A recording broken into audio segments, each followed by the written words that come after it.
Cold weather and spending more time at home as some of us clearing the clutter in our homes. I know I've been doing it. I'm sure you have too, Devin. Everybody's doing the Marie Kondo, right?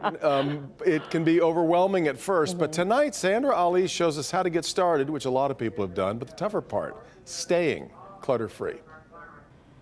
Decluttering is always one of the most popular New Year's resolutions, but this year it might be even easier to get and stay organized.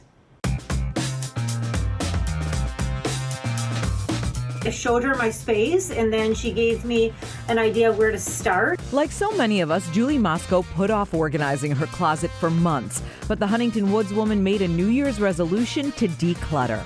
I got rid of like 6 bags of clothes, donated a bunch.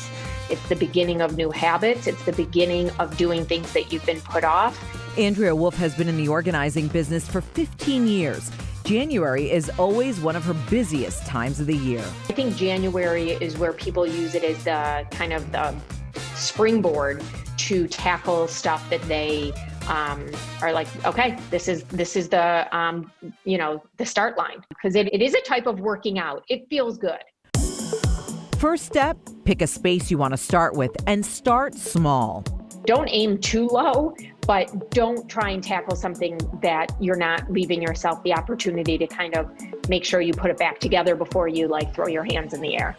After you've decided where you'll begin, start purging. Always start with a blank slate. So in order to get that blank slate, that means you got to go through and touch everything in that closet. You got to pull it out. You have to determine, is it a keep?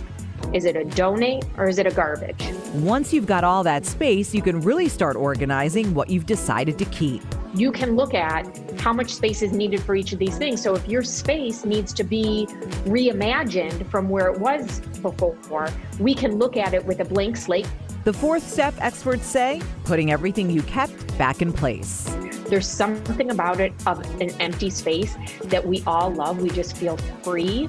If there's a silver lining to most of us spending more time at home these days, now you can tackle those home organization projects you may have been putting off. There is something very empowering right now when so much of it is out of our control and there's so much stuff we can't do. Whatever it is in our head, that when we start to organize and we start to have a space reflect the way that we feel empowered on top of our game, that's like the ultimate. Experts also say the most common mistake people make when they're tackling a project, buying way too many accessories. Andrea says don't go out and buy a lot of stuff that you likely won't need once you've finally cleaned out your space. Back to you.